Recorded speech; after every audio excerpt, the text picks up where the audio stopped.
November 2024 monthly current affairs தான் இந்த வீடியோவில் பார்க்க போகிறோம். அதுக்கு முன்னாடி இந்த சேனல் நீங்கள் என்ன சப்ஸ்கிரைப் பண்ணணும்னா சப்ஸ்கிரைப் பண்ணிக்கோங்க. கரண்ட் அஃபேர்ஸ் ரொம்ப முக்கியமான டாபிக். எப்படியும் ப்ரிலிம்ஸில் அட்லீஸ்ட் ஒரு 15 கொஷின் அது கேட்டுருவாங்க. ஸோ இதை நான் சிலபஸுக்கு ஏற்ற மாதிரி ஒவ்வொரு டாப்பிக்காக பிரித்து இந்த கரண்ட் அஃபேர்ஸை கொடுத்துருக்கேன். இப்போ வாங்க டாபிக்குள்ளே போகலாம். ஃபர்ஸ்ட் ஆட்சியல், அது பாலிட்டி பற்றி பார்க்கலாம். ஃபர்ஸ்ட் கரண்ட் அஃபேர்ஸ், தமிழ்நாட்டில் அதிக வாக்காளர்களை கொண்ட தொகுதி எது அப்படின்னா சோழிங்கநல்லூர். அதுவே குறைந்த வாக்காளர்களை கொண்ட தொகுதி கீழ்வேலூர். அடுத்து ஆயுஷ்மான் வயவந்தன அட்டை பெற குறைந்தபட்ச வயது வரம்பு எத்தனை அப்படின்னா 70. ஸோ 70 வயசு இருந்தால் தான் ஆயுஷ்மான் வயவந்தன அட்டையை பெற முடியும். அடுத்து போலீஸ் ஜக்காத் திட்டம். போலீஸ் ஜக்காத் இது சமீபத்தில் எந்த மாவட்டத்தில் கொண்டாதுன்னா சேலம். ஆல்ரெடி நீலகிரி, கோயம்புத்தூர்ல இருக்கு. இப்போ நவம்பர்ல எங்க கொண்டாந்துருக்காங்க அப்படின்னா சேலம் மாவட்டத்தில் கொண்டாந்துருக்காங்க. அடுத்து அமெரிக்க அதிபர் தேர்தலில் வாக்குச்சீட்டில் இடம்பெற்றுள்ள ஒரே இந்திய மொழி எது அப்படின்னா பெங்காலி. நம்மள மாதிரி அவங்களுக்கு இவிஎம்லாம் கிடையாது. இன்னும் அவங்க வாக்குச்சீட்டு தான் பயன்படுத்திட்டு இருக்காங்க. அதில் இடம்பெற்ற ஒரே இந்திய மொழி எது அப்படின்னா பெங்காலி தான். அடுத்து தந்தை பெரியார் நூலகம் மற்றும் அறிவியல் மையத்துக்கான அடிக்கல் எங்கே நாட்டியிருக்காங்க அப்படின்னா கோயம்புத்தூர்ல அடிக்கல் நாட்டியிருக்காங்க. நெக்ஸ்ட், அரசு பணிகளில் பெண்களுக்கு 35% இடஒதுக்கீடு வழங்கிய மாநிலம் எது அப்படின்னா மத்திய பிரதேசம். ஆல்ரெடி தமிழ்நாட்டில் எவ்வளோ இருக்கு? 30% இருக்கா? அது மாதிரி 35% எங்க கொடுத்துருக்காங்க அப்படின்னா மத்திய பிரதேசத்தில் கொடுத்துருக்காங்க. அதே போலீஸ் போஸ்ட்ல 33% எந்த மாநிலம் கொடுத்துருக்குன்னா ராஜஸ்தான். பிரதமரின் நித்யலட்சுமி திட்டம் எதுக்கான திட்டம் அப்படின்னா கல்வி கடனுக்கான திட்டம். இதில் பேரண்டோட ஆனுவல் இன்கம், அதாவது பெற்றோர்களோட வருட வருமானம் எவ்வளோ இருக்கணும்னா 8 லட்சத்துக்கு கீழே இருக்கணும். இது எல்லா காலேஜுக்கும் கொடுக்க மாட்டாங்க. என்ஐஆர்எஃப் அப்படின்ற தரவரிசை இருக்குது. அந்த தரவரிசையில் இருக்க 860 காலேஜுக்கு மட்டும்தான் இந்த கல்வி கடனை கொடுக்குறாங்க. அடுத்து புர்கா தடை சட்டத்தை நிறைவேற்றிய நாடு எது அப்படின்னா சுவிட்சர்லாந்து. எல்லா பிளேஸ்லையும் பப்ளிக் பிளேஸில் மட்டும், பப்ளிக் பிளேஸில் புர்கா அணிய தேவையில்லை. மற்றபடி வீட்லேயோ இல்லை மசூதிக்கு போகும்போதோ தாராளமாக போட்டுக்கலாம். அடுத்து தமிழக தேர்தல் அதிகாரியா முதல்ல ஒரு ஃபீமேலை நியமிச்சிருக்காங்க. அது யாருன்னா அர்ச்சனா பட்நாயக் ஐஏஎஸ் அவர்கள். சிறந்த கூட்டுறவு வங்கி சேவைக்கான விருது யாரு கொடுத்துருக்காங்கன்னா தமிழ்நாட்டுக்கு தான் கொடுத்துருக்காங்க. அண்ட் 2025, ஸோ அடுத்த வருடம் இருக்குல்லையே, அடுத்த வருடம் சர்வதேச கூட்டுறவு ஆண்டாவும் செலிப்ரேட் பண்ண போகிறாங்க. ஸோ 2025 சர்வதேச கூட்டுறவு ஆண்டு. அண்ட் இந்தியாவில் சிறந்த கூட்டுறவு வங்கி சேவைக்கான விருது யார் கொடுத்துருக்காங்க? நம்ம தமிழ்நாட்டுக்கு கொடுத்துருக்காங்க. ஓகேவா? அடுத்தது சிறகுகள் திட்டத்தின் பயனாளிகள். சிறகுகள் திட்டத்தோட பயனாளிகள் யார் அப்படின்னா திருநங்கைகள் அவர்கள். இந்த திட்டம் எதுக்காக அப்படின்னா 3ஆம் பாலினத்தவர்களுக்கு கடன் உதவி வழங்கும் திட்டம். திருநங்கைகளுக்கு கடன் உதவி வழங்க போகிறாங்க. அதுக்கான வயசு வரம்புனா 18 70 வயசுக்குள்ளே இருக்கணும். 2 பேர் அஷூரன்ஸ் கொடுத்துருக்கணும். ஸோ பிணையம் 2 பேர் கொடுக்கணும். வட்டி 5% வட்டி தான். இதில் எவ்வளோ கொடுப்பாங்க அப்படின்னா 5000 1 லட்சம் வரைக்கும் 36 மாத தவணையாக கொடுக்க போகிறாங்க. இது எல்லா பேங்க்லையும் கொடுக்க மாட்டாங்க. கோஆப்ரேட்டிவ் பேங்க்ஸில் மட்டும்தான் இந்த கடனுதவி வழங்கும் திட்டம் இப்போ அறிமுகப்படுத்தியிருக்காங்க. அடுத்து இந்திய அரசியலமைப்பு சமீபத்தில் எந்த மொழியில் மொழிபெயர்க்கப்பட்டது அப்படின்னா சமஸ்கிருதம் மற்றும் மைத்திலி. ஸோ இந்த 2 மொழியும் மொழிபெயர்ப்பு பண்ணியிருக்காங்க. ஃபர்ஸ்ட் அரசியலமைப்பு வரையும்போது ஹிந்திலையும் இங்கிலீஷ்லையும் இருக்கும். அதுக்கப்புறம் பல்வேறு மொழிகளில் மொழிபெயர்க்கப்பட்டது. இப்போ சமீபத்தில் சமஸ்கிருதத்திலையும் மைதிலிலையும் மொழிபெயர்ப்பு பண்ணியிருக்காங்க. அடுத்து அப்கோய் பஹானா நஹி பிரச்சாரம். இதுக்கான பிரச்சாரம் அப்படின்னா ஜெண்டர் பேஸ்டு வயலன்ஸை ஒழிக்கிறதுக்கான பிரச்சாரம் தான் அப்கோய் பஹானா நஹி. அதாவது பெண்களுக்கு எதிரான வன்கொடுமைகளை தடுக்கிறதுக்கான பிரச்சாரம். இது 2 மினிஸ்ட்ரி சேர்ந்து ஆரம்பிச்சிருக்காங்க. யாருன்னா பெண்கள் மற்றும் குழந்தைகள் மேம்பாட்டுத்துறையும் ஊரக வளர்ச்சித்துறை. ஸோ 2 பேரும் சேர்ந்து ஆரம்பிச்சிருக்காங்க. அடுத்து விழுதுகளோட முதல் மறுவாழ்வு மையம் எங்கே திறக்கப்பட்டது அப்படின்னா சென்னையில் திறக்கப்பட்டது. இது எதுக்கான திட்டம்னா மாற்றுத்திறனாளிகளோட உரிமை திட்டம். இதுக்கான உதவி யார் கொடுத்துருக்காங்க அப்படின்னா உலக வங்கி. மொத்தம் 273 மையங்கள் திறக்க போகிறாங்க. அதில் முதல் மையம் எங்கே திறந்திருக்காங்கன்னா சென்னையில். ஸோ விழுதுகள் அப்படின்றது மாற்றுத்திறனாளிகளுக்கான திட்டம், சிறகுகள் அப்படின்றது திருநங்கைகளுக்கான திட்டம். ஸோ கன்ஃபியூஸ் பண்ணிக்காங்க, அதையும் கரெக்டாக பார்த்து வச்சுக்கோங்க. அதாவது ஒரு நாடு ஒரு சொந்த, அதாவது one nation one subscription. So விட்டுன்னு நினைக்கிறேன். ஸோ ஒன் சப்ஸ்கிரிப்ஷன் திட்டத்தோட பட்ஜெட் எவ்வளோ அப்படின்னா 6000 கோடி. ஸோ 3 வருஷத்துக்கு கொடுத்துருக்காங்க, 2025 27 வரைக்கும். ஸோ இந்த திட்டம் என்ன அப்படின்னா 13000 பத்திரிகைகளோட அசஸ் நமக்கு கிடைக்கும். கிட்டத்தட்ட ஒரு 6300 கவர்மெண்ட் இன்ஸ்டிடியூஷன்ஸ் இருக்கு இல்லையா, அந்த இன்ஸ்டிடியூஷன்ஸோட ஸ்டூடெண்ட்ஸு, கவர்மெண்ட் ஸ்டாஃப்ஸு எல்லாருமே இந்த ஜேர்னல்ஸை அசஸ் பண்ணிக்கலாம். அதுதான் ஒரு நாடு ஒரு சந்தா திட்டம். நம்ம எப்படி இப்போ ஹிந்து நியூஸ் பேப்பர் வேணா ஒரு வருஷத்துக்கு சப்ஸ்கிரிப்ஷன் பண்ணியிருக்கோம், அது மாதிரி இது 3 வருஷத்துக்கான சப்ஸ்கிரிப்ஷன். அடுத்து சன்ரக்ஷா செயலி. இதை யார் அறிமுகப்படுத்தியிருக்காங்க அப்படின்னா இந்தியன் ரயில்வே. எதுக்காகனா அவங்க ஸ்டாஃப்ஸ் எம்ப்ளாயீஸ் இருப்பாங்களா, அவங்களுக்கு ட்ரைனிங் கொடுக்கறதுக்கும், அப்புறம் பேசஞ்சரோட சேஃப்டி பயனாளிகளோட பாதுகாப்புக்கான திட்டம் தான் சன் ரக்ஷா திட்டம். யாரோடைய திட்டம் அப்படிங்கிறத கரெக்டாக ஞாபகம் வச்சுக்கோங்க. இந்தியன் ரயில்வேயோடையது. அடுத்து சுற்றுலா மேம்பாட்டிற்கான சிறந்த மாவட்ட விருது எது அப்படின்னா திருச்சி. அடுத்து புதிய அரசியலமைப்பை உருவாக்க உள்ள நாடு எதுனா காபோன் நாடு. ஸோ இது வரைக்கும் இவங்க வந்து மன்னராட்சி தந்தது. இப்போ அந்த நாட்டில் ரெஃபரண்டம் கண்டக்ட் பண்ணி அரசியலமைப்பு வேணும் அப்படின்னு மக்கள் கேட்டதுனால புதிய அரசியலமைப்பை இப்போ அவங்க வந்து உருவாக்க போகிறாங்க. அடுத்து எண்ம தொழில்நுட்ப பயிர் கணக்கெடுப்பில், அதாவது டிஜிட்டல் கிராப் சர்வேல முதலிடம் வந்து யாருக்கு கொடுத்துருக்காங்க அப்படின்னா திண்டுக்கலுக்கு. அண்ட் அடுத்து மகிழ் முற்றம் திட்டம். மகிழ் முற்றம் திட்டம் யாரோடைய திட்டம்னா பள்ளி கல்வித்துறையோட திட்டம் தான் இது. இது எதுக்காகனா அரசு மாணவர்கள் இருக்காங்க இல்லையா, அவங்களுடைய தலைமைத்துவத்தை, அதாவது அவங்களோட லீடர்ஷிப்பை மேம்படுத்துறதுக்கான திட்டம் தான் மகிழ் முற்றம் திட்டம். அடுத்து பிரசார் பாரதியால் தொடங்கப்பட்ட ஓடிடி தளத்தின் பெயர் எதுன்னா வேவ்ஸ். ஓடிடி அப்படின்னா என்னன்னா ஓவர் த டாப். ஸோ இதை ஞாபகம் வச்சுக்கோங்க. ஏன்னா சில டைம்ஸ் இப்படியும் கொஸ்டின் கேட்பாங்க, ஓடிடியோட விரிவாக்கம் என்ன அப்படின்னு கேட்கறதுக்கு வாய்ப்பு இருக்குது. ஓடிடினா ஓவர் த டாப். அடுத்து ஒப்பந்த ஊழியர்களுக்கு வேலை பாதுகாப்பு வழங்கும் மசோதாவை நிறைவேற்றிய மாநிலம் எது அப்படின்னா ஹரியானா. இது கான்ட்ராக்ட் ஒர்க் இருக்காங்க இல்லையா, ஸோ அவங்க டெம்பரரி பேசிஸில் தான் அப்பாயின்மெண்ட் பண்ணுவாங்க. அவங்களுக்கு வேலை பாதுகாப்புன்றது கிடையாது. ஆனால் ஹரியானாவில் இப்போ என்ன பண்ணியிருக்காங்கன்னா, கான்ட்ராக்ட் தொழிலாளி வந்து 5 வருஷம் வேலை செஞ்சாலே அவங்க வந்து வேலை வந்து தூக்கக்கூடாது, அவங்களுக்கான வேலை பாதுகாப்பு வழங்கணும் அப்படின்னு இந்த திட்டத்தை வந்து கொண்டு வந்திருக்காங்க.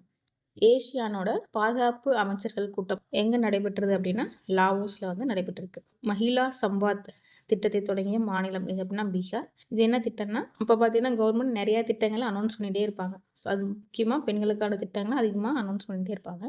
அந்த திட்டங்கள் என்னென்ன அப்படின்றது அவ்வளவோ மக்களுக்கு கொண்டு சேரதில்லை. பெண்களுக்கு என்னென்ன திட்டங்கள் இருக்குது அதுக்கான அவேர்னஸை கொண்டாடுறதுக்காகவே இந்த மஹிளா சம்பாத் திட்டத்தை பீகார் மண் வந்து தொடங்கியிருக்கு. அது மட்டும் இல்லாமல் ஆல்ரெடி இருக்க திட்டத்தோட கருத்துக்கணிப்பையும், அதாவது ஃபீட்பேக்கையும் இந்த திட்டத்தின் மூலமாக அவங்க வந்து பெற போகிறாங்க. ஸோ இந்த 2 திட்டம் வந்து 2க்காக. ஒன்று என்னென்ன திட்டம் இருக்கிறதுன்னு அவங்ககிட்ட கொண்டு போகிறதுக்காக, 2வது அவங்ககிட்ட ஃபீட்பேக் வாங்குறதுக்காகவும். அடுத்தது உலகளாவிய கூட்டுறவு மாநாடு எங்கே நடந்துச்சுன்னா நியூ டெல்லி, புதுடெல்லியில் வந்து நடந்திருக்கு. ஸோ கோஆப்ரேட்டிவ் டே எது அப்படின்னா ஜூலை 6. ஆல்ரெடி நம்ம பார்த்துருப்போம். அடுத்த வருஷம் 2025 கோஆப்ரேட்டிவ் இயராக, அதாவது கூட்டுறவு வருடமாக கொண்டாட போகிறாங்க. அண்ட் சிறந்த கூட்டுறவு வங்கிக்கான விருது வந்து யார் பெற்றிருக்காங்கன்னா நம்ம தமிழ்நாடு வந்து பெற்றிருக்காங்க. ஸோ இதுக்கான மாநாடு வந்து இப்போ எங்கே நடந்துட்டு இருக்கு அப்படின்னா நியூ டெல்லியில் வந்து நடந்துட்டு இருக்கு. ரொம்ப ரொம்ப முக்கியமானது, நல்லா பார்த்து வச்சுக்கோங்க. அடுத்து ஆபரேஷன் சாகர் மந்தனை தொடங்கிய அமைப்பு எது அப்படின்னா NCP, தேசிய போதைப்பொருள் தடுப்பு பிரிவு தான் அதை வந்து தொடங்கியிருக்காங்க. இந்த பிரிவு வந்து எப்போ ஆரம்பிக்கப்பட்டது அப்படின்னா 1986 ஆரம்பிக்கப்பட்டது. ஸோ ட்ரக்ஸ் இருக்கு இல்லையா, ட்ரக்ஸை கண்ட்ரோல் பண்ணுறதுக்காக தொடங்கப்பட்ட அமைப்பு தான் இந்த NCP. அடுத்து இந்தியாவின் முதல் நவீன தன்னிறைவு பெற்ற கௌசாலா எது அப்படின்னா குவாலியர். அதாவது நம்ம மாட்டுத்தோல் வச்சிருக்காங்க. முதல் தன்னிறைவு பெற்ற கௌசாலா எது அப்படின்னா குவாலியர், மத்திய பிரதேசத்தில் இருக்க குவாலியர் தான். பசுக்களை பாதுகாக்கிறது மட்டும் இல்லாமல் அங்கே கம்ப்ரஸ்டு பயோ கேஸையும் உருவாக்குறாங்க. ஓகேவா. அண்ட் இந்த குவாலியர் அப்படிங்கிறது யுனெஸ்கோவோட இசை நகரமாக சமீபத்தில் அறிவிச்சிருக்காங்க. ஸோ இது ரொம்ப இம்பார்ட்டன்ட் பாயிண்ட். யுனெஸ்கோவோட இசை நகரம் எது அப்படின்னா மத்திய பிரதேசோட குவாலியர். அடுத்து முதல்வர் படைப்பகம் எங்கே திறக்கப்பட்டிருக்கு அப்படின்னா சென்னையில் வந்து திறக்கப்பட்டிருக்கு. அடுத்து 16 வயதுக்குட்பட்ட குழந்தைகளுக்கான சமூக ஊடகங்களை தடை செய்த நாடு இது அப்படின்னா ஆஸ்திரேலியா. பாலஸ்தீனியர்களின் குடும்பங்களை நாடு கடத்த சட்டமியற்றிய நாடு எது அப்படின்னா இஸ்ரேல். அடுத்து தூலிப் திட்டம். ஸோ தூலிப் திட்டத்தை அறிமுகப்படுத்திய அமைச்சகம் எது அப்படின்னா சமூக நீதி அமைச்சகம். இது எதுக்கான திட்டம் அப்படின்னா traditional artisan upliftment livelihood programme. அதாவது இப்போ கைவினைப் பொருட்கள்லாம் செய்கிறவங்க இருக்காங்க இல்லையா, அவங்க செஞ்ச ப்ராடக்ட் எல்லாம் மார்க்கெட்டில் சேல் பண்ணுறதுக்கான திட்டம் தான் இந்த தூலிப் திட்டம். ஸோ தூலிப் திட்டம்ன்றது எதுக்கான திட்டம்னா ட்ரெடிஷ்னல் ஆர்டிசனுக்கான மார்க்கெட் பிளேஸ் தான் அது. இதை அறிமுகப்படுத்திய அமைச்சகம் சமூக நீதி அமைச்சகம். அடுத்து நேரடி மாணவர் விசா திட்டத்தை நிறுத்திய நாடு இது அப்படின்னா கனடா. இப்போ கனடாவில் நிறைய நாட்டு மாணவர்கள் வந்து குடியேறதுனால இந்த விசாவையே ஸ்டாப் பண்ணியிருக்காங்க. முக்கியமாக இந்திய மாணவர்கள் பார்த்தோம் அப்படின்னா கனடாவில் போய் நிறைய படிப்பாங்க. ஸோ இப்போ இதை நிறுத்தியதுனால கனடாவில் படிக்கணும்னு ஆசைப்பட்ட இந்திய மாணவர்களுக்குலாம் கொஞ்சம் டிசப்பாயின்மெண்ட். இந்தியாவின் முதல் அரசியலமைப்பு அருங்காட்சியகம் எங்கே தான் வந்திருக்காங்க அப்படின்னா சோனிபெட், ஹரியானாவில் சோனிபெட்டில் வந்து இந்த மியூசியம் திறந்திருக்காங்க. அண்ட் அரசியலமைப்பு பூங்கா எங்கே இருக்குது அப்படின்னா பூனேல இருக்குது. ஸோ பூங்கா பூனேல இருக்குது. அதே அரசியலமைப்பு கோவில் எங்கே இருக்குது அப்படின்னா மகாராஷ்டிரா அண்ட் திருவனந்தபுரம், 2 இடத்துலையுமே அரசியலமைப்புக்கான கோவில் இருக்குது. ஸோ முதல் அருங்காட்சியகம், அது மியூசியம் எங்கே இருக்குது அப்படின்னா ஹரியானாவில் சோனிபெட்டில் இருக்குது. பூங்கா புனேல இருக்குது. கோவில் மகாராஷ்டிரா அண்ட் திருவனந்தபுரத்தில் இருக்குது. அடுத்து அசட் தளத்தை அறிமுகப்படுத்திய அமைப்பு எது அப்படின்னா நிதி ஆயோக். இது எதுக்கான திட்டம் அப்படின்னா accelerating sustainable solution for energy transition. அடுத்து எந்த நாடு தனது முதல் அடிமை ஒழிப்பு ஆணையரை நியமிச்சிருக்கு அப்படின்னா ஆஸ்திரேலியா. ஸோ ஆல்ரெடி ஆஸ்திரேலியா பற்றி என்ன பார்த்தோம், 16 வயதுக்குட்பட்ட குழந்தைகளுக்கான சமூக ஊடகங்களை தடை செய்த நாடு அப்படின்னா ஆஸ்திரேலியா. அதேமாதிரி அடிமை ஒழிப்பு ஆணையரை நியமித்த நாடு எது அப்படின்னா அதுவும் ஆஸ்திரேலியா தான். அடுத்து ஊட்டச்சத்தை உறுதி செய் திட்டத்தின் 2ஆம் கட்டம் எங்கு தொடங்கப்பட்டுள்ளது அப்படின்னா அரியலூரில் தொடங்கியிருக்காங்க. இதே ஃபர்ஸ்ட் எங்கெங்க ஸ்டார்ட் பண்ணுறாங்கன்னா 2022 நீலகிரியில் ஸ்டார்ட் பண்ணியிருக்காங்க. இப்போ செகண்ட் டைமாக அரியலூரில் வந்து ஸ்டார்ட் பண்ணியிருக்காங்க. இது வந்து 6 வயதுக்கு கீழே இருக்க குழந்தைங்களுக்கான ஊட்டச்சத்தை உறுதி செய்யும் திட்டம். ஓகேவா. அடுத்து தொழில் நயம் திட்டம் இதனுடன் தொடர்புடையது அப்படின்னா புத்தாக்க நிறுவனங்கள், அதாவது ஸ்டார்ட் அப்ஸோடு தொடர்புடையது தான் இந்த தொழில் நயம் திட்டம். அடுத்து நோ யுவர் மெடிசன் செயலி அறிமுகப்படுத்திய அமைச்சகம் எது அப்படின்னா விளையாட்டுத்துறை அமைச்சகம். நிறைய அத்லெட்ஸ்லாம் ட்ரக்ஸ் அதிகமாக யூஸ் பண்ணுறாங்க இல்லையா, அதை தடுக்கிறதுக்காகவும் அதோடைய சைடு எஃபெக்ட் பற்றி அவேர்னஸ் கொண்டுறதுக்காகவும் கொண்டாடப்பட்ட திட்டம் தான் நோ யுவர் மெடிசன் திட்டம். இது விளையாட்டுத்துறை அமைச்சகத்தோட திட்டம். அடுத்து எந்த நாடு மேட்ஸ் விசா திட்டத்தை அறிமுகப்படுத்தியது? இதுனா ஆஸ்திரேலியா. Again Australia. மேட்ஸ் அப்படின்னா mobility arrangement for early professional scheme. இந்த மேட்ஸ் விசா இருந்துச்சுன்னா 30 வயசுக்கு உள்ளார இருக்கவங்க, 30 வயசுக்கு மேலே இருக்கிறவங்க கிடையாது, 30 வயசுக்குள்ளார இருக்கவங்க ஸ்காலர்ஸ் யாராக இருந்தாலும் 2 வருஷம் இந்த விசாவை பயன்படுத்தி ஆஸ்திரேலியாவில் ஒர்க் பண்ணிக்கலாம். அதுக்கான திட்டம் தான் இந்த மேட்ஸ் விசா திட்டம். ஆல்ரெடி ஆஸ்திரேலியாவில் என்னென்ன கொண்டு வந்திருக்காங்க? முதல் அடிமை ஒழிப்பு ஆணையர், அப்புறம் 16 வயதுக்குட்பட்டோருக்கான சமூக ஊடகங்களை தடை செய்த நாடும் ஆஸ்திரேலியா. ஸோ நல்லா கம்பேர் பண்ணி படிச்சுக்கோங்க. ஓகேவா. ஸோ அவ்வளோதான் நவம்பருக்கான பாலிட்டி கரண்ட் அஃபேர்ஸ் முடிஞ்சது. அடுத்து புவியியல் ஜியாகிரபி கரண்ட் அஃபேர்ஸ் வந்து பார்க்க போகிறோம். இதில் ஃபர்ஸ்ட் கொஸ்டின், உலகின் மிகவும் மாசுபட்ட நகரம் எதுனா லாகூர். நம்ம பாகிஸ்தானில் இருக்க அந்த லாகூர் தான் உலகின் மிகவும் மாசுபட்ட நகரம். அடுத்து துர்கேஷ் ஆரண்யா விலங்கியல் பூங்கா எங்கே இருக்குது அப்படின்னா இமாச்சல் பிரதேசில் இருக்குது. இந்த பூங்கா தான் ஃபர்ஸ்ட் IGPC சர்டிஃபிகேட் வாங்கின முதல் பூங்கா. IGPCனா இந்தியன் கிரீன் பில்டிங் கவுன்சில். இப்போ இந்தியன் கிரீன் பில்டிங் கவுன்சிலோட முதல் சர்டிஃபிகேட் வாங்கின ஜூ எது அப்படின்னா துர்கேஷ் ஆரண்யா விலங்கியல் பூங்கா. அடுத்து முகாப் உலகின் மிகப்பெரிய கட்டிடம் எங்கே கட்டிட்டு இருக்காங்க அப்படின்னா சவுதி அரேபியாவில் வந்து கட்டிட்டு இருக்காங்க. சவுதி அரேபியாவில் ரியாத்தில் கட்டிட்டு இருக்காங்க. ஓகேவா. அண்ட் இது வந்து என்ன ஷேப்பில் இருக்குன்னா கியூப் ஷேப்பில் இருக்கும். கட்டி முடிச்சோட்டி இதுதான் உலகின் மிகப்பெரிய கட்டிடமாக இருக்க போகுது. அடுத்து மாந்தவ்கர் புலிகள் சரணாலயம் எங்கே இருக்குது அப்படின்னா மத்திய பிரதேஷில். இமாச்சல் பிரதேஷில் இருக்கிறது துர்கேஷ் ஆரண்யா விலங்கியல் பூங்கா. மத்திய பிரதேஷில் இருக்கிறது பாந்தவ்கர் புலிகள் சரணாலயம். அடுத்து தாடு பழங்குடியினர் எந்த மாநிலத்தை சேர்ந்தவர்கள் அப்படின்னா மணிப்பூர் மாநிலத்தை சேர்ந்தவர்கள். மணிப்பூர் மாநிலத்தை சேர்ந்தவங்க. ஸோ மணிப்பூரில் இப்போ நிறைய கலவரம் போயிட்டு இருக்கு இல்லையா, அதனால இந்த தாடு பழங்குடியினர் வந்து நியூஸில் வந்திருக்கு. ஸோ தாடு அப்படின்றது மணிப்பூரை சேர்ந்த பழங்குடியினர். மேலூரி எந்த மாநிலத்தின் புதிய மாவட்டம் அப்படின்னா நாகாலாந்து. ஒவ்வொரு மாநிலமும் புது புது மாவட்டங்களை உருவாக்கிட்டு இருக்காங்க. ஸோ நம்ம தமிழ்நாட்டிலையும் நிறைய மாவட்டங்கள் இப்போ சமீபத்தில் உருவாக்குனாங்க. அதேமாதிரி நாகாலாந்தின் புதிய மாவட்டம் மேலூரி. அடுத்து நீங்கள் சக்கோப்பா விழா மணிப்பூர். தாடு பழங்குடியினரும் மணிப்பூரை சேர்ந்தவங்க. நீங்கள் சக்கோப்பா விழா எந்த மாநிலத்தோடது? மணிப்பூர் மாநிலத்தோடது. அடுத்து சிவிங்கி புலி திட்டத்திற்காக எந்த மாநிலங்கள் கூட்டுக்குழுவை அமைத்துள்ளன அப்படின்னா மத்திய பிரதேசம், ராஜஸ்தான்.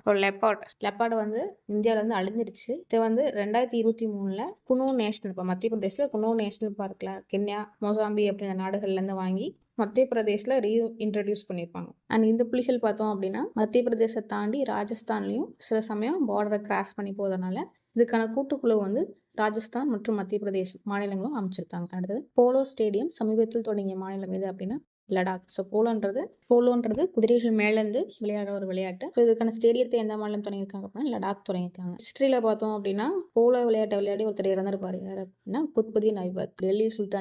டெல்லி சுல்தானியத்தை நிறுவிய குத்புதீன் ஐபக் பார்த்தோன்னா போலோ அந்த விளையாட்டை விளையாடும் போது தான் இறந்திருப்பாரு. இப்போ வந்து மனுஷங்களோட தலையை வச்சு விளையாடுவாங்க, இப்போ பாலை வச்சு விளையாடுறாங்க. அவ்வளோதான் வித்தியாசம். இதுக்கான ஸ்டேடியம் வந்து எங்கே தொடங்கியிருக்காங்க? லடாக் வந்து தொடங்கியிருக்காங்க. அடுத்து இந்தியா பூடான் எல்லையில் முதல் ஒருங்கிணைந்த செக் போஸ்ட் எங்கே திறக்கப்பட்டிருக்குன்னா அசாமில் வந்து தொடங்கியிருக்காங்க. லெவோட்டோஃபி லக்கி மலை எங்கே இருக்குன்னா இந்தோனேஷியாவில் இருக்குது. ஸோ இது வந்து ஒரு எரிமலை இப்போ வந்து எரப்ட் ஆகிட்டு இருக்கு. அதனால் இது வந்து இப்போ நியூஸில் இருக்குது. ஸோ அதை நல்லா பார்த்து வச்சுக்கோங்க. லக்கி எங்கே இருக்காங்க? இந்தோனேஷியாவில் இருக்காங்க. ஷனன் நீர்மின் திட்டம் எந்த நதியில் அமைந்துள்ளது அப்படின்னா ஊல் நதியில் தான் அமைச்சிருக்கு. இது எந்த மாவட்டங்களுக்கு இடையில ஓடுதுன்னா பஞ்சாப் மற்றும் ஹரியானா மாவட்டங்களுக்கு இடையில வந்து ஓடிட்டு இருக்கு. நமக்கு எப்படி காவிரி நதி நீர் பிரச்சனை இருக்கோ அதே மாதிரி பஞ்சாப்க்கும் ஹிமாச்சல பிரதேஷ்க்கும் இந்த ஊல் நதிநீர் பிரச்சனையும் இருக்குது. ஸோ இந்த ஊல் நதியில் இருக்க நீர்மின் திட்டம் தான் ஷனன் நீர்மின் திட்டம். அடுத்து ஷான்கோ துறைமுகம் எங்கே அமைஞ்சிருக்கு அப்படின்னா பெருவில் அமைஞ்சிருக்கு. இது வந்து புதுசாக தொடர்ந்துருக்காங்க. சைனாவோட உதவியோட இந்த துறைமுகம் பார்த்தோம்னா அமைக்கப்பட்டிருக்கு. அடுத்து இந்தியாவின் 56வது புலிகள் சரணாலயம் எங்கே இருக்குது அப்படின்னா சத்தீஸ்கர். ஸோ இந்தியாவின் 56வது புலிகள் சரணாலயம் எது அப்படின்னா சத்தீஸ்கரில் இருக்க குரு காசிதாஸ் தமோர் பிங்களா சரணாலயம். இது வந்து இந்தியாவோட 3rd லார்ஜஸ்ட் புலிகள் சரணாலயம். அதுவே 55வது இது அப்படின்னா ராஜஸ்தான்ல இருக்க டோல்ஃபோர் கரோலி சரணாலயம். அண்ட் புலிகள் சரணாலயத்தை பொறுத்த வரைக்கும் ப்ராஜெக்ட் டைகர் பார்த்தோம் அப்படின்னா எப்போ ஆரம்பிச்சாங்க அப்படின்னா ஏப்ரல் 1, 1973 வந்து ஆரம்பிச்சிருக்காங்க. ஓகேவா.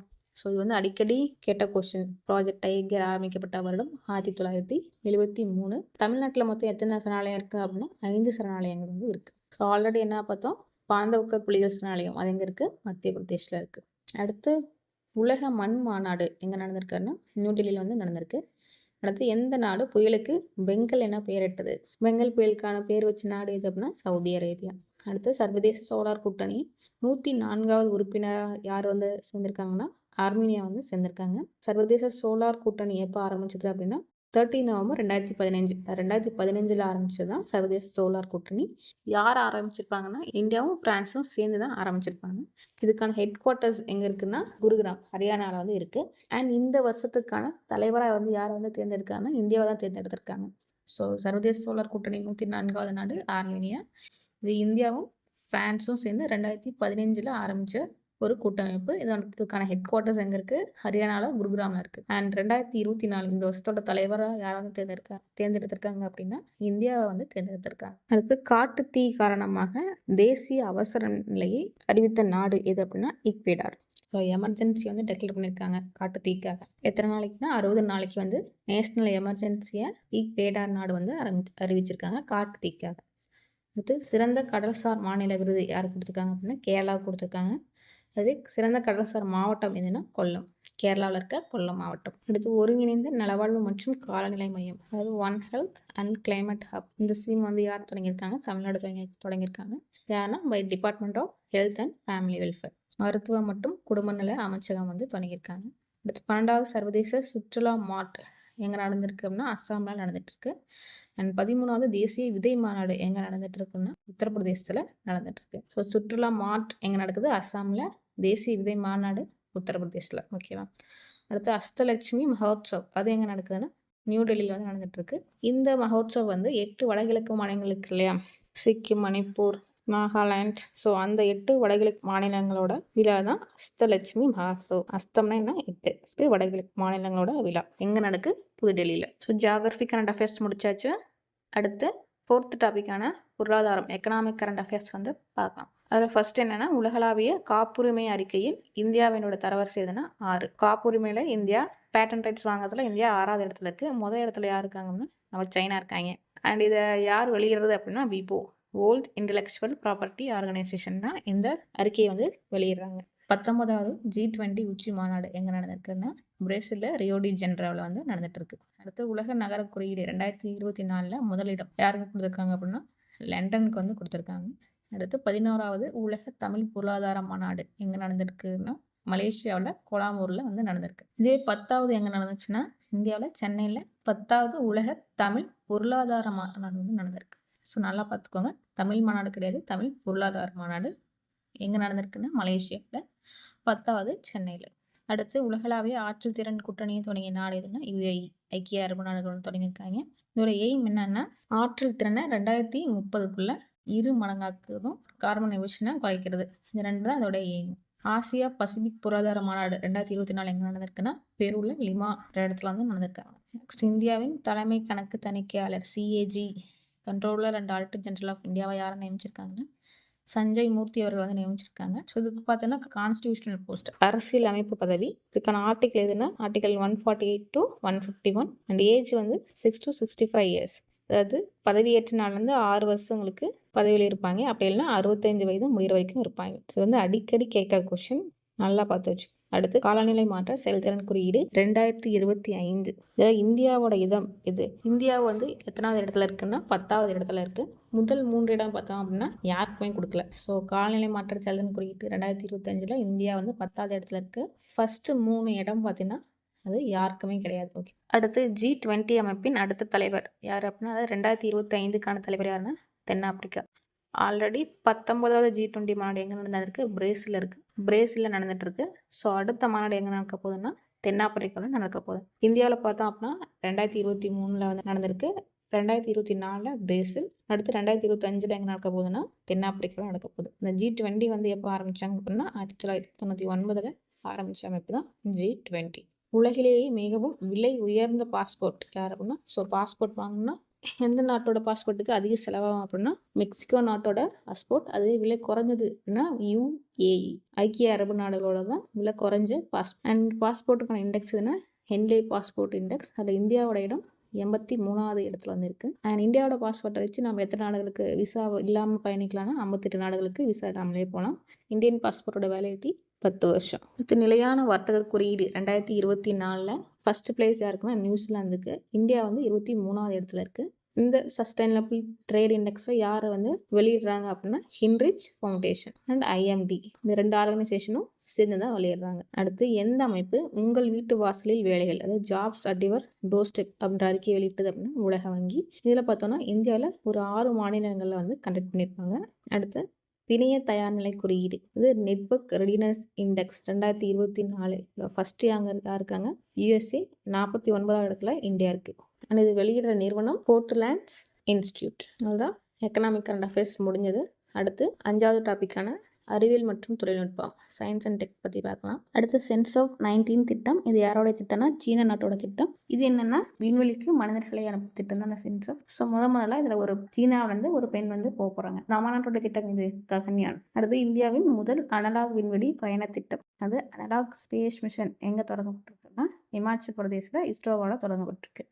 அடுத்து தேசிய பெரிய சூரிய தொலைநோக்கி லார்ஜ் சோலார் டெலஸ்கோப் எங்கே நிறுவப்படணும்னு சொல்லியிருக்காங்கன்னா லடாக்ல. அடுத்து 75வது சர்வதேச விண்வெளி மாநாடு எங்கே நடந்துட்டு இருக்குன்னா இத்தாலியில் மிலன் அப்படின்ற இடத்துல நடந்துட்டு இருக்கு. அண்ட் இந்த மாநாட்டில் நம்ம இஸ்ரோவோட சேர்மனா சோம்நாத்துக்கு வேர்ல்டு ஸ்பேஸ் அவார்டு வந்து கொடுத்துருக்காங்க. ஸோ இத்தாலியை பார்த்தோம்னா வாடகை தாய்மொழி சரகோசி இருக்கு இல்லையா, அதாவது தடை செய்த நாடு எதுனா இத்தாலி. அடுத்து யோகான் 43 எந்த நாட்டின் செயற்கைக்கோள்னா சீனாவோட ஸ்பைஸ் சேட்டிலைட் தான் யோகான் 43.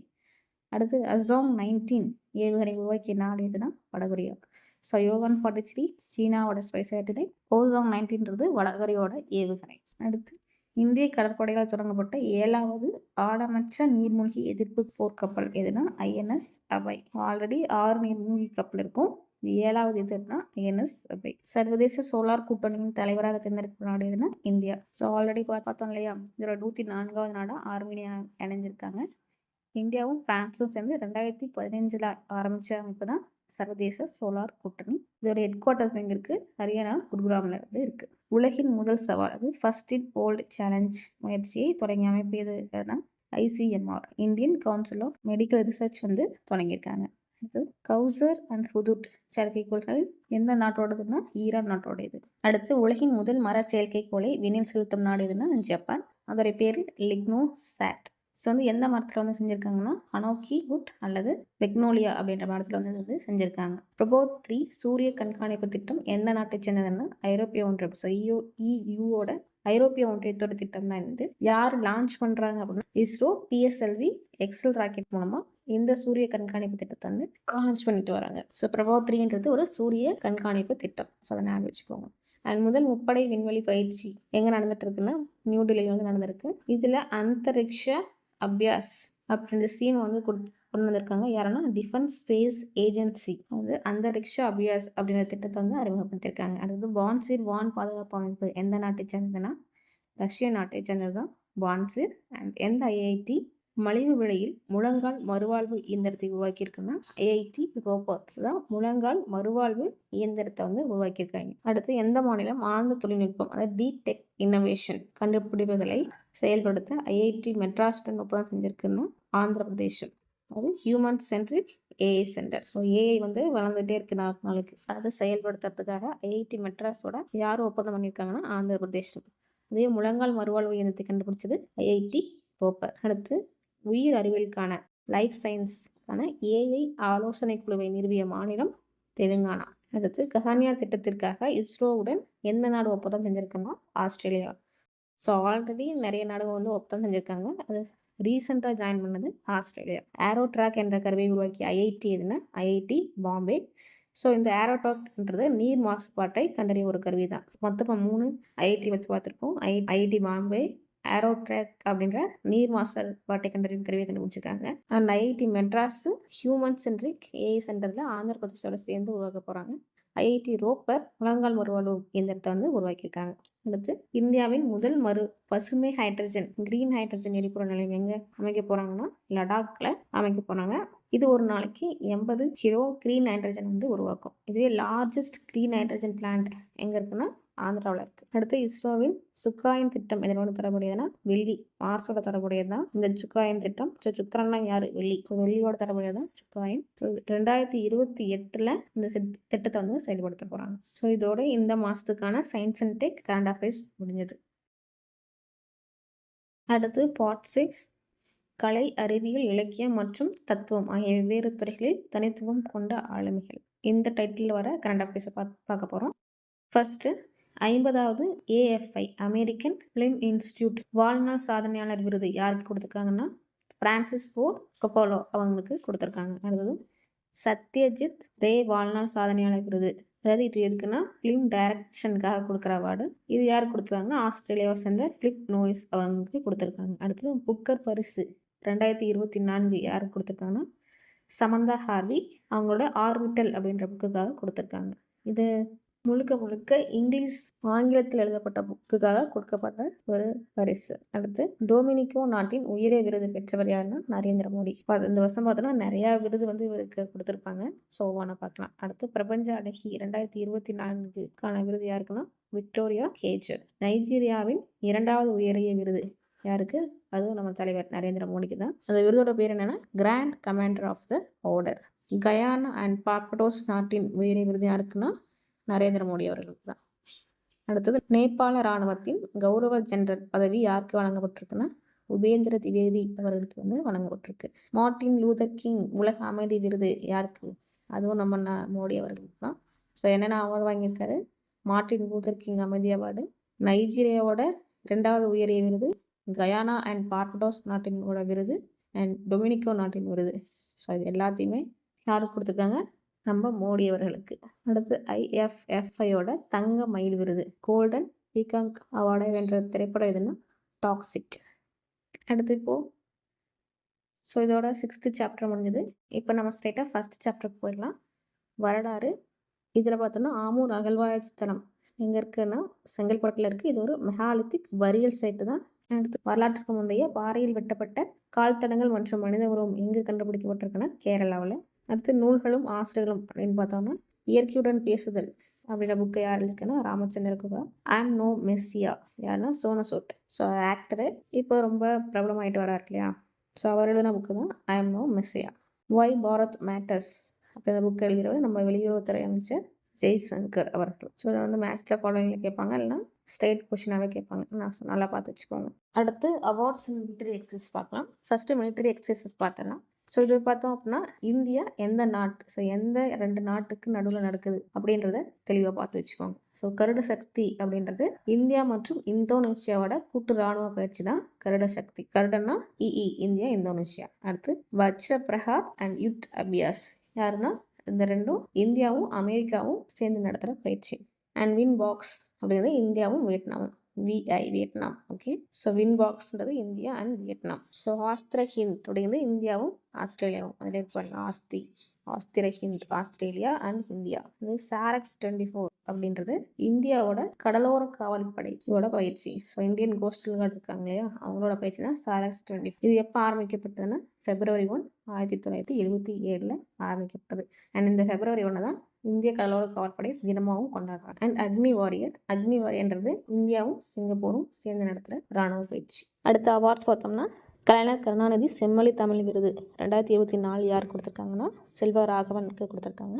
ரோஹிணி நய்யார் விருது யாருக்குன்னா அனில் பிரதான் அவர்களுக்கு. இது ரூரல் டெவலப்மெண்ட்டுக்காக கொடுக்குற அவார்டு. 40 வயசுக்கு கீழே இருக்கவங்க தான் கொடுக்கும். அடுத்து 35வது முப்படை தளபதிகள் மாநாடு எங்கே நடந்திருக்குன்னா கொச்சியில் நடந்திருக்கு. தென் ஆகஸ்தீர் திட்டத்தை அறிமுகப்படுத்திய அமைப்பு இந்திய ராணுவம். ஸோ ஆகாஷ்னா ஏர். ஸோ ஏர் டிஃபென்ஸ் கண்ட்ரோல் சிஸ்டத்துக்கான திட்டம் தான் இந்த ஆகஸ்தீர் திட்டம். அடுத்து டோங் ஃபெங் 100 ஏவுகணை யாரோடையதுன்னா சீனாவோடையது. ஏக்லவ்யா டிஜிட்டல் பயிற்சி தளத்தை யார் ஆரம்பிச்சிருக்காங்கன்னா இந்திய ராணுவம். அண்ட் ஏக்லவ்யான்றது ஆல்ரெடி மலைவாழ் மக்களுக்கான கல்வி திட்டமாகவும் இருக்கும். இந்த ஏக்லவ்யா டிஜிட்டல் பயிற்சி தளம் அப்படின்றது இந்திய ராணுவம் தனது ஆஃபீஸர்ஸ்க்காக டிஜிட்டல் ட்ரைனிங் கொடுக்குற தளம் தான் எக்கல்வியா. அண்ட் இந்த வருஷம் 2024 year of technical absorption of Indian ஆர்மியாவும் கொண்டாடுறாங்க. So this is important. 2024ன்றது இந்தியன் ஆர்மியோட டெக்னிக்கல் அப்சார்ப்ஷன் இயர். நெக்ஸ்ட், மாநிலங்கள் குறித்த விவரங்கள். ஃபர்ஸ்ட், வெப்ப அலைகளை மாநில பேரிடராக அறிவித்த மாநிலம் எதுனா தமிழ்நாடு. ரெண்டாவது, முதல் ஹெலிகாப்டர் ஆம்புலன்ஸ் சேவை யார் தொடங்கியிருக்காங்கன்னா உத்தரகண்ட்ல வந்து முதல் ஹெலிகாப்டர் ஆம்புலன்ஸ் சேவை வந்து தொடங்கியிருக்காங்க. ஜெனரேட்டிவ் செயற்கை நுண்ணறிவு ஏஐ மையத்தை யார் தொடங்கியிருக்காங்கன்னா ராஜஸ்தான். ஐஐடி ஜோத்பூர் வந்து இந்த ஏஐ மையத்தை வந்து தொடங்கியிருக்காங்க. அடுத்து 25 லட்சம் தீபங்களை ஏற்றி கின்னஸ் சாதனை படைத்த நகரம் எதுனா அயோத்தியாவில் சரையூ நதியில வந்து இந்த கின்னஸ் சாதனையை நடத்தியிருக்காங்க.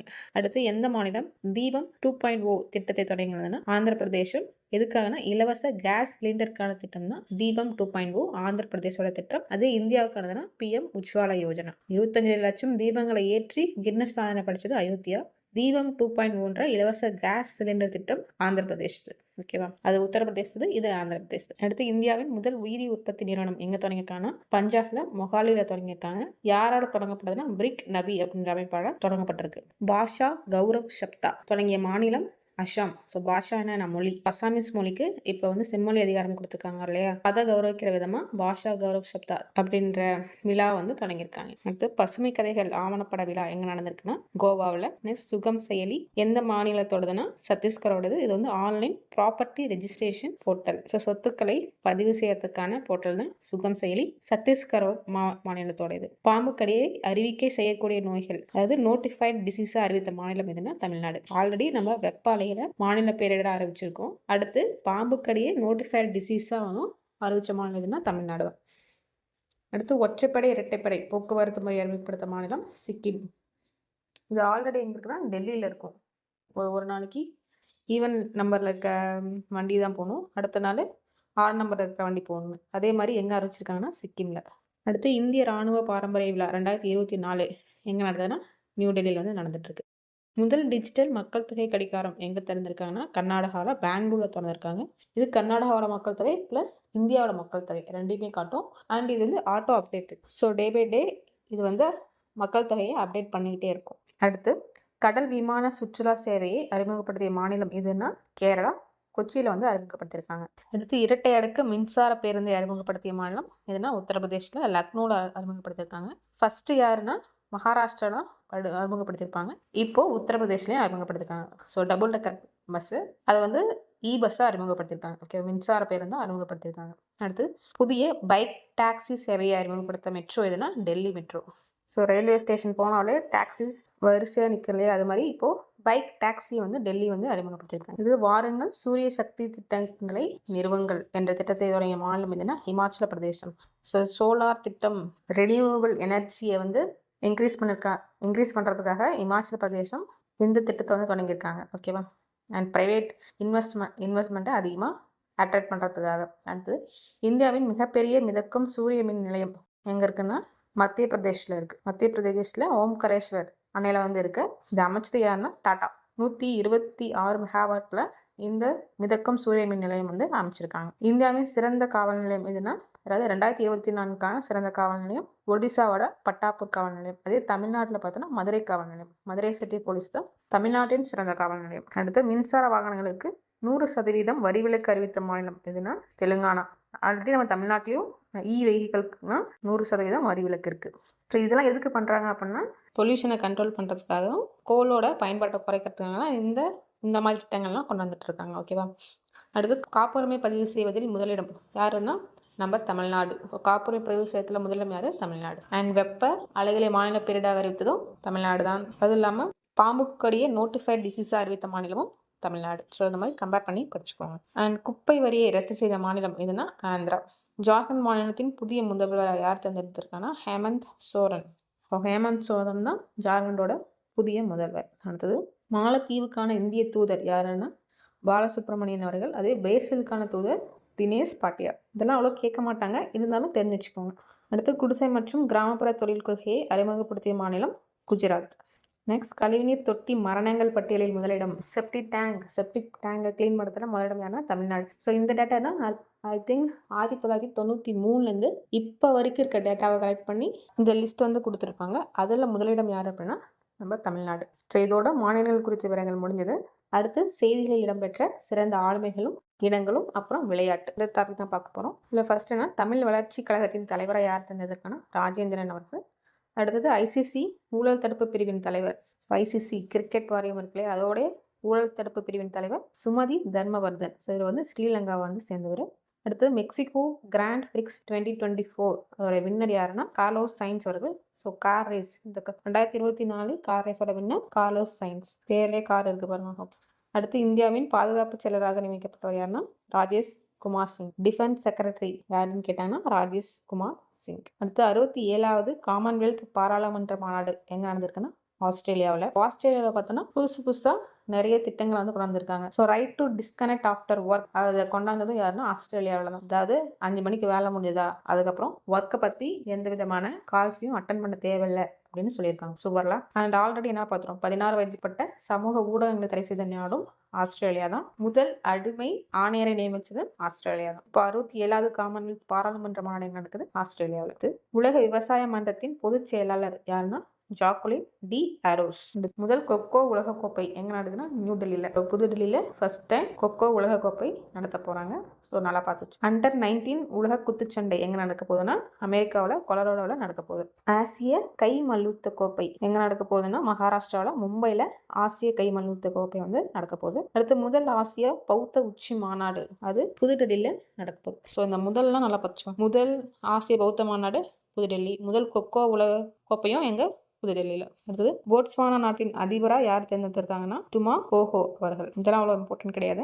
அடுத்து ஃபிடே தர மதிப்பீடு பெற்ற உலகின் இளம் செஸ் வீரர் யார் அப்படின்னா அனில் சர்கார். எத்தனை வயசு? 3 வயசு தான் அது. ஸோ உலகின் இளம் செஸ் வீரர் யாரு? 3 வயசான அனில் சர்கார். ஸோ நம்ம இந்தியாவை சேர்ந்த ஒரு குட்டி பையன். இந்தியாவின் புதிய தூதரகம் எங்க திறந்திருக்காங்கன்னா பிரிஸ்பெயின்ல திறந்திருக்காங்க. அண்ட் அடுத்து மிகப்பெரிய மாரத்தான் நடத்திய நகரம் எது அப்படின்னா நியூயார்க். நடத்துனது யாருன்னா நம்ம டாடா குழுமம் டிசிஎஸ் தான் நடத்திருக்காங்க. அடுத்து மால்டோவின் அதிபரை யார் தேர்ந்தெடுக்காங்கன்னா மயோ சண்டு. மால்டோ மயோ. ஓகேவா. உலக குத்துச்சண்டை கூட்டமைப்பின் பட்டத்தை வென்றவர் யாருன்னா மன்தீப் ஜாங்ரா. ஸோ இந்தியாவோட மன்தீப் ஜாங்ரா உலக குத்துச்சண்டை கூட்டமைப்பின் பட்டத்தை வென்றிருக்காரு. ஸோ இதை எப்படி கேட்கலாம் அப்படின்னா மன்தீப் ஜாங்ரா எந்த விளையாட்டோட தொடர்புடையவர் அப்படின்னு கொஸ்டின் கேட்கலாம். ஸோ மன்தீப் ஜாங்ரா வந்து குத்துச்சண்டையோட தொடர்புடையவர். அமெரிக்காவின் 47வது அதிபர் யாரு? நம்ம Donald Trump. So Donald Trump தான் அமெரிக்காவின் 47வது அதிபர். அண்ட் ஆல்ரெடி இது சம்மந்தமாக ஒரு கரண்ட் அஃபேர்ஸ் பார்த்துருப்போம். அமெரிக்காவில் இன்னும் வாக்குச்சீட்டு முறை தான். அதில் இருக்க ஒரே ஒரு இந்திய மொழி எதுன்னா பெங்காலி. அடுத்து சர்வதேச சோலார் கூட்டணியின் புதிய தலைமை இயக்குனர் யாருன்னா ஆஷிஷ் கண்ணா. ஸோ சோலார் கூட்டணி பற்றி ஆல்ரெடி என்ன பார்த்தோம், தலைமை நாடு இந்தியாவை தேர்ந்தெடுத்திருக்காங்க. புதிய தலைமை இயக்குனர் ஆஷிஷ் கண்ணா. 104வது நாடு ஆர்மீனியா. இது வந்து 2015 இந்தியாவும் பிரான்ஸும் சேர்ந்து ஆரம்பிச்சிருப்பாங்க. ஓகேவா.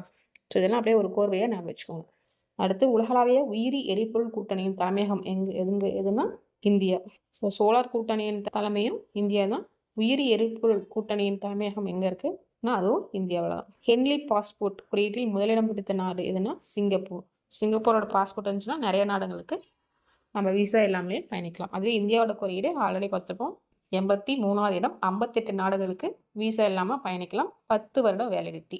அது மட்டும் இல்லாமல் என்ன பார்த்துப்போம்னா விலை உயர்ந்த பாஸ்போர்ட், விலை அதிகமான பாஸ்போர்ட் எது மெக்சிகோவது. அது விலை குறைந்த பாஸ்போர்ட் UAE பாஸ்போர்ட். ஓகேவா. இதில் ஃபஸ்ட்டு சிங்கப்பூர், இந்தியா 83வது இடம். அடுத்து பிரேசில் கிராண்ட் பிரிக்ஸ் 2024 வென்றவர் யாருன்னா மேக்ஸ் வெஸ்டாப்பன். ஸோ உலக சாஃப்ட் டென்னிஸ் சாம்பியன்ஷிப் எங்கே நடந்திருக்காங்கன்னா சீனாவில். இதில் நம்ம தனுஸ்ரீ பாண்டே வந்து சில்வர் வந்து வின் பண்ணியிருக்காங்க. ஸோ தனுஸ்ரீ பாண்டே டென்னிஸோட தொடர்புடையவர். மன்தீப் ஜாங்ரா குத்துச்சண்டை. FICCI federation of Indian chambers of commerce அதோடைய தலைவர் யாருன்னா ஹர்ஷ்வர்தன் அகர்வால். QS ஆசியா பல்கலைக்கழக தரவரிசை 2025 எந்த இந்திய நிறுவனம் முதலிடம் பிடிச்சிருக்குன்னா IIT டெல்லி. அதே ஓவராலாக எத்தனை இடம்? 44வது இடம். அதாவது T20 தொடர்ச்சியாக சதமடித்த முதல் இந்தியர் யாருன்னா சஞ்சு சாம்சன். சிறந்த ஹாக்கி வீரர் விருது FIHோட 2024 சிறந்த ஹாக்கி வீரர் விருது யார் கொடுத்துருக்காங்கன்னா ஹர்மன்பிரீத் சிங். ஹர்மன்பிரீத் சிங் ஹாக்கி வீரர். 29வது காலநிலை மாற்ற மாநாடு எங்கே நடந்திருக்குன்னா பக்கூவில் நடந்திருக்கு. இது வந்து அஜர்பைஜானில் இருக்க ஒரு நகரம் தான் பக்கூ. அடுத்து பிம்ஸ்டெக் எரிசக்தி மையம் எங்கே இருக்குன்னா பெங்களூரில் அடுத்து உச்சநீதிமன்றத்தின் 51வது தலைமை நீதிபதியாக யார் நியமிச்சிருக்காங்கன்னா சஞ்சீவ் கண்ணா அவர்கள் வந்து நியமிச்சிருக்காங்க. நெக்ஸ்ட் சர்வதேச ஹாக்கி கூட்டமைப்பின் தலைவர் தயப் இப்ராஹிம். ஸோ இது வந்து ரொம்ப இம்பார்ட்டன்ட். 51 தலைமை நீதிபதி யார்? சஞ்சீவ் கண்ணா. ஸோ ஒரு இம்பார்ட்டன்ட் கரண்ட் அஃபேர்ஸ் நல்லா படிச்சுக்கோங்க. நெக்ஸ்ட் 28வது உலக பில்லியர்ட்ஸ் பட்டத்தை வென்றவர் பங்கஜ் அத்வானி அவர்கள். ஸோ பில்லியர்ட்ஸ்னாலே யார்? பங்கஜ் தான், அதை ஞாபகம் வச்சுக்கோங்க. அண்ட் மொரிசியஸ் நாட்டின் பிரதமரை யார் சேர்ந்தது? நவீன் ராம்கோலம். அடுத்து 2024 சென்னை கிராண்ட் மாஸ்டர்ஸ் பட்டத்தை வென்றவர் யாருன்னா அரவிந்த் சிதம்பரம். ஸோ அரவிந்த் சிதம்பரம் இதோட தொடர்புடையது, செஸ்ஸோட தொடர்புடையவர். மகளிர் ஆசிய ஹாக்கி சாம்பியன்ஸ் கோப்பை 2024 எங்கே நடக்க போகுதுன்னா பீகாரில் நடக்க போகுது. இதோட சின்னம் வந்து எதுனா கூடியா, அதாவது சிட்டுக்குருவியோட சின்னம் தான் அந்த கூடியா. எங்கே நடக்க போகுது? பீகாரில். அடுத்து தமிழ்நாடு எம்ஜிஆர் திரைப்படம் மற்றும் தொலைக்காட்சி நிறுவனத்தின் தலைவராக யார் நியமிச்சிருக்காங்க? ட்ரௌஸ்கி மருது அவர்கள். உலகின் நம்பர் 1 டென்னிஸ் வீரர் யார்? இத்தாலியை சார்ந்த சென்னிக் சின்னர். அதுவே வீராங்கனை யாருன்னா அரினா சபலெங்கா. அடுத்து 16வது இந்திய கேம் டெவலப்பர் மாநாடு எங்கே நடக்குதுன்னா ஹைதராபாத்தில். 76வது தேசிய ட்ராக் சைக்கிள் ஓட்டுதல் சாம்பியன்ஷிப் எங்கே நடக்க போகுதுன்னா செங்கல்பட்டு. நம்ம தமிழ்நாட்டில் செங்கல்பட்டில் ட்ராக் சைக்கிள் சாம்பியன்ஷிப் நடக்க போகுது. உலகின் முதல் உயரமான மாற்றுத்திறனாளிகளுக்கான விளையாட்டு மையம் எங்கே அமைக்க போகிறாங்கன்னா லடாக்ல லேல. இதே தமிழ்நாட்டில் மாற்றுத்திறனாளிகளுக்கான திட்டம் எதுன்னா விழுதுகள் திட்டம். ஸோ ஃபஸ்ட்டே பார்த்துருப்போம், அதை ஞாபகம் வச்சுக்கோங்க. சிம்பயோசின் முதல் சர்வதேச வளாகம் எங்கே தந்திருக்காங்கன்னா துபாயில். அடுத்து இன்டர்போலின் பொதுச் செயலாளர் யாருன்னா வால்டோசி உர்கிசா. அடுத்து உலக கேரம் சாம்பியன்ஷிப் தங்கப்பதக்கம். உலக கேரம் சாம்பியன்ஷிப்பில் தங்கப்பதக்கம் யார் வென்றிருக்காங்கன்னா தமிழ்நாட்டை சேர்ந்த காசிமா யாருடைய தொடர்புடையவர்? கேரம். ஸோ இது கேட்கறதுக்கு ரொம்ப சான்ஸ் அதிகம், நல்லா பார்த்து. இலங்கையின் பிரதமராக யார் தந்திருக்காங்கன்னா ஹரிணி அமரசூரியா. அடுத்து ஜோதி சுரேகா எதோட தொடர்புடையவர்னா வில் வித்தையோட தொடர்புடையவர் தான் ஜோதி சுரேகா. காசிமன் carrom champion and Jyothi Surekha வில் வித்தையோட தொடர்புடையவர். உலகளாவிய சரக்கு உச்சி மாநாடு ஃப்ரைட் சமிட் எங்கே நடந்திருக்குன்னா துபாயில் நடந்திருக்கு. அண்ட் மகளிர் ஆசிய சாம்பியன்ஸ் கோப்பை 2024 வென்ற நாடு எதுனா இந்தியா. ஆல்ரெடி இங்கே பார்த்துருப்போம், இது வந்து பீகாரில் நடந்துட்டுருக்குன்னு பார்த்துருப்போம். இது யாரை வின் பண்ணியிருக்காங்கன்னா இந்தியா தான் வின் பண்ணியிருக்கு. அடுத்து 55வது சர்வதேச திரைப்பட விழா என்ன நடந்திருக்குன்னா கோவாவில். இதோடைய தீம் என்னென்னா யங் ஃபிலிம் மேக்கர்ஸ் த ஃபியூச்சர்ஸ் நவ். இதான் இதோடைய தீம். இதோடைய ஃபோக்கஸ் கண்ட்ரி எதுன்னா ஆஸ்திரேலியா. அடுத்தது கோலோ இந்தியா இளைஞர் விளையாட்டு போட்டி 2025 எங்கே நடக்க போகுதுன்னா பீகாரில். ஆல்ரெடி பீகாரில் ஆசிய மகளிர் சாம்பியன்ஷிப் நடந்திருக்கும். இப்போ 2025 அது அடுத்த வருஷத்துக்கான கோலோ இந்தியா இளைஞர் விளையாட்டு பீகாரில் நடக்க போகுது. 2024 எங்கே நடந்திருக்குன்னா தமிழ்நாட்டில். அண்ட் ஜூலன் கோஸ்வாமி ஸ்டாண்ட் எங்கே திறந்துருக்காங்கன்னா கொல்கத்தாவில். ஸோ இந்த ஜூலன் கோஸ்வாமி யாருன்னா இவர் ஒரு ஃபீமேல் கிரிக்கெட்டர். அடுத்து ஐபிஎல் அதிக விலைக்கு ஏலம் போனவர் யார்? ரிஷப் பந்த் 27 கோடிக்கு இது ஏலம் போயிருக்காரு லக்னோ அணியில். அண்ட் ஜப்பானில் 10,000 மீட்டர் ஓடி தேசிய சாதனை முறியடித்தவர் யாருன்னா குல்பீர் சிங். ஸோ அந்த தேசிய சாதனையும் இவர் தான் பண்ணியிருப்பார். அவருடைய சாதனையை அவரே இப்போ ஜப்பானில் வந்து முறியடிச்சிருப்பார். அடுத்தது ரித்திகா ஹூடா இதோட தொடர்புனா மல்யுத்தம். எந்த நாடு சமீபத்தில் ரியாத் வடிவமைப்பு சட்ட ஒப்பந்தத்தில் கையெழுத்திட்டதுன்னா இந்தியா. நெக்ஸ்ட் பிரம்மோஸ் ஏரோஸ்பேஸ் அவருடைய தலைவராக வந்து யார் நியமிச்சிருக்காங்கன்னா ஜெய்தீப் ராகவேந்திர ஜோஷி. இந்தியாவும் ரஷ்யாவும் சேர்ந்து செயல்படுத்துகிற ஏவுகணை திட்டம் தான் பிரம்மோஸ் மிசைல் திட்டம். ஸோ இதோடைய தலைவராக இப்போ யாரை நியமிச்சிருக்காங்கன்னா ஜெய்தீப் ராகவேந்திர ஜோஷி. அடுத்து 10வது சர்வதேச அறிவியல் விழா எங்கே நடக்குதுன்னா அஸ்ஸாமில். தென் ஆசிய வளர்ச்சி வங்கியின் தலைவர் ஏடிபி இருக்கு இல்லையா, அதோடைய தலைவராக யார் நியமிச்சிருக்காங்கன்னா மசோடா காண்டா. 8 வயதுக்குட்பட்டோருக்கான உலக செஸ் சாம்பியன்ஸ் 2024 வின்னர் யாருன்னா திவித் ரெட்டி. ஆல்ரெடி என்ன பார்த்துருப்போம், உலகின் இளம் செஸ் வீரர் 3 வயசு யாருன்னா அனில் சர்க்கார்.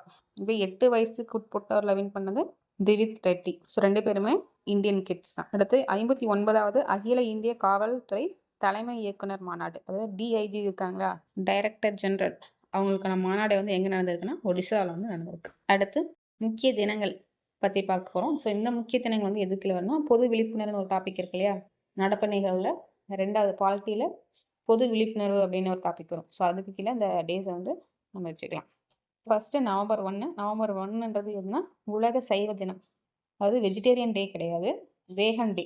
நாங்கள் பால் கூட குடிக்க மாட்டோம்னு சொல்லுவாங்க இல்லையா, அவங்களோட டே தான் உலக சைவ தினம். மாட்டுப்பால் குடிக்க மாட்டோம், தேங்காய் பால் தான் குடிப்போம்னு சொல்லுவாங்களே அவங்க தான் உலக சைவ தினம். அது உலக வேகன் தினம் தான் நவம்பர் 1. அதே வெஜிடேரியன் டே காய்கறியை சாப்பிட்றவங்களோட தினம் வந்து October 1 vegetarian day, November 1 vegan டே.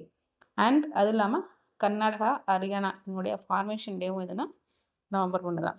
அடுத்து நவம்பர் 2 சர்வதேச பத்திரிகையாளர்களுக்கு எதிரான குற்றங்களுக்கு தண்டனையிலிருந்து விலக்கு அளிக்கும் தினம் தான் நவம்பர் 2. அடுத்து நவம்பர் 3 சர்வதேச உயிர்க்கோள இருப்புகளுக்கான தினம். அடுத்து நவம்பர் 5 உலக சுனாமி விழிப்புணர்வு தினம் தான் நவம்பர் 5. அடுத்து நவம்பர் 6 சர்வதேச போர் மற்றும் ஆயுத மோதலில் சுற்றுச்சூழலை சுரண்டுவதை தடுப்பதற்காக தினம். போர் வந்தால் என்ன பண்ணாங்க, பாம்பை போட்டு இருக்கிற இடத்தெல்லாம் அழிச்சிடுவானுங்க. ஸோ அதில் அதிகமாக சேதம் யாருன்னா சுற்றுச்சூழலுக்கும் மக்களுக்கு தான். ஸோ அந்த சுற்றுச்சூழலை சுரண்டுவதை தடுப்பதற்கான தினம் தான் நவம்பர் 6. அடுத்தது நவம்பர் 7 தேசிய புற்றுநோய் விழிப்புணர்வு தினம். அதே உலக புற்றுநோய் விழிப்புணர்வு தினம்னா அது February 4. அண்ட் இது வந்து இன்னொரு தினமும் கொண்டாடுறாங்க நவம்பர் 7 குழந்தை பாதுகாப்பு தினம். அடுத்து நவம்பர் 8 உலக கதிரியக்க தினம். நவம்பர் 9 தேசிய சட்ட சேவைகள் தினம். ஸோ லீகல் சர்வீசஸ் டே, இதுக்கு நம்ம வந்து ஒரு ஆக்டே வச்சுருப்போம். ஸோ அதுக்கான டே தான் தேசிய சட்ட சேவைகள் தினம். அண்ட் இதில் அது மட்டும் இல்லாமல் உலக சுதந்திர தினம் அண்ட் உத்தரகாண்ட் மாநிலத்தோட தினமும் நவம்பர் 9 தான். அண்ட் உலக தத்தெடுப்பு தினம் இது நவம்பர் 9. அடுத்து நவம்பர் 10 உலக அமைதி மற்றும் வளர்ச்சிக்கான அறிவியல் தினம். அதாவது அறிவியலும் அமைதிக்கும் வளர்ச்சிக்கும் தான் யூஸ் பண்ணும் அப்படின்ற அறிவுறுத்துறதுனா நவம்பர் 10. இதோடைய தீம் யூத் அட் ஃபோர்ஃப்ரண்ட். இதே நாளில் உலக நோய் தடுப்பு தினம் அதையும் கொண்டாடுறாங்க. அதுக்கான theme vaccines for all. And உலக பொது போக்குவரத்து தினமும் நவம்பர் 10 தான். ஸோ நவம்பர் 10ல் மொத்தம் 3 தினம். உலக அமைதி மற்றும் வளர்ச்சிக்கான அறிவியல் தினம், உலக நோய் தடுப்பு தினம், உலக பொது போக்குவரத்து தினம். இது 3மே நவம்பர் 10. அடுத்து நவம்பர் 11 தேசிய கல்வி தினம். அண்ட் நவம்பர் 12 உலக நிமோனியா தினம். இதோடைய தீம் என்னன்னா every breath counts, stop pneumonia in its track. இந்த வருஷத்துக்கான தீம். அண்ட் பொது சேவை ஒளிபரப்பு தினமும் நவம்பர் 12 தான். நவம்பர் 13 உலக கருணை தினம். நவம்பர் 14 தேசிய குழந்தைகள் தினம். தேசிய கல்வி தினம் நவம்பர் 11. நவம்பர் 14 தேசிய குழந்தைகள் தினம். அதே உலக குழந்தைகள் தினம்னா நவம்பர் 20. அண்ட் உலக சர்க்கரை நோய் தினமும் டயபெட்டிக் டேவும் நவம்பர் 14 தான். இதுக்கான தீம் என்னன்னா பிரேக்கிங் பேரியர்ஸ் பிரிட்ஜிங் கேப். இதுதான் உலக சர்க்கரை நோய் தினத்துக்கான தீம். ஓகேவா. அடுத்து நவம்பர் 15 பழங்குடியினரின் பெருமை தினம். இது வந்து பிர்சா முண்டாவோட பிறந்த தினத்தை பழங்குடியினர் பெருமை தினமாக கொண்டாடுறாங்க. அண்ட் இந்த தினத்தை ஜன்ஜாத்திய கௌரவ் திவாஸ். ஜன்ஜாத்திய கௌரவ் திவாஸ்னாலும் பழங்குடியினர் பெருமை தினம்னாலும் ஒன்று தான். யாரோட நினைவாக கொண்டாடுறாங்க, பிர்சா முண்டா பிறந்த தினத்தை தான் ஜன்ஜாத்திய கௌரவ் திவாஸாக கொண்டாடுறாங்க. ஓகேவா. அடுத்து நவம்பர் 16 சர்வதேச சகிப்புத்தன்மைக்கான தினம் மற்றும் தேசிய பத்திரிகை தினம். இதுனா நவம்பர் 16. நவம்பர் 17 சர்வதேச மாணவர் தினம். அதுவே உலக மாணவர் தினம்னா அக்டோபர் 15. அண்ட் தேசிய விழிப்புணர்வு தினமும் நவம்பர் 17 தான். அடுத்து நவம்பர் 19 தேசிய ஒருமைப்பாட்டு தினம். யாருடைய பர்த்டேனா இந்திரா காந்தியோட பர்த்டே தான் தேசிய ஒருமைப்பாட்டு தினமாக கொண்டாடுறாங்க. அது இல்லாமல் சர்வதேச ஆண்கள் தினம் அண்ட் உலக கழிப்பறை தினம் டாய்லெட் டேவும் நவம்பர் 19 தான். ஸோ இந்த டாய்லெட் டேவோட 2024க்கான தீம் வந்து toilet a place for peace. நான் பீஸ்ஃபுல்லாக இருக்கிற இடமே இது டாய்லெட் தான். நல்ல தீமாக தான் வச்சுருக்காங்க. நவம்பர் 20 உலக குழந்தைகள் தினம். இதே தேசிய குழந்தைகள் தினம்னா நவம்பர் 14. இந்த வருஷத்துக்கான தீம்னா லிசன் டு த ஃபியூச்சர், எதிர்காலத்தை கவனியுங்கள் அப்படின்னு சொல்கிறாங்க. அடுத்து நவம்பர் 21 உலக மீனவர் தினம். மொத்தம் 4 டேஸ் கொண்டாடுறாங்க. உலக மீனவர் தினம், உலக தொலைக்காட்சி தினம், hello day and national philosophy day. இது 4மே நவம்பர் 21ஓட தொடர்புடையது. அடுத்து நவம்பர் 23 தேசிய முந்திரி தினம், கேஷ்யூ நட். ஸோ நம்ம முந்திரிக்குன்னு ஒரு தினத்தை கொண்டாடுறாங்க. அது நவம்பர் 23. அண்ட் நவம்பர் 25 சர்வதேச பெண்களுக்கு எதிரான வன்முறைகளை ஒழிப்பதற்கான தினம் தான் நவம்பர் 25. அடுத்து நவம்பர் 26 இந்திய அரசியலமைப்பு தினம். நம்ம இந்திய அரசியலமைப்பை எல்லாரும் கையெழுத்து போட்ட தினம் தான் இந்திய அரசியலமைப்பு தினம். மற்றும் தேசிய பால் தினம் நவம்பர் 26 தான். அதே உலகப்பான தினம்னா அடுத்து நவம்பர் 28 சிவப்பு கிரக தினம். அதாவது செவ்வாய் கோள் இருக்கியா, மார்ஸ் தோறை தினம் தான் நவம்பர் 28. அண்ட் நவம்பர் 29 சர்வதேச ஜாக்வார் தினம். So thank you. இதோட நவம்பர் மாதத்திற்கான கரண்ட் அஃபேர்ஸ் வந்து முடிஞ்சது. ஸோ இந்த கரண்ட் அஃபேர்ஸை ஏதாவது சேஞ்ச் பண்ணணும், இல்லை நான் ஏதாவது இம்ப்ரூவ் பண்ணாலும் ப்ளீஸ் கமெண்ட் பாக்ஸில் கமெண்ட் பண்ணுங்கள். நெக்ஸ்ட் மந்த் கரண்ட் அஃபேர்ஸில் அதை நான் ரெக்டிஃபை பண்ண பார்க்குறேன். அண்ட் இதுக்கான PDF டிஸ்கிரிப்ஷனில் கொடுத்துருக்கேன், டவுன்லோட் பண்ணி. So all the best. Start now. 2025 அனைவரும் அரசு அதிகாரியாக வாழ்த்து. அண்ட் இந்த வீடியோ உங்களுக்கு பிடிச்சிருந்ததுன்னா இந்த சேனலை மறக்காமல் சப்ஸ்கிரைப் பண்ணிக்கோங்க. அண்ட் மற்றவங்களுக்கும் ஷேர் பண்ணுங்கள். தேங்க்யூ.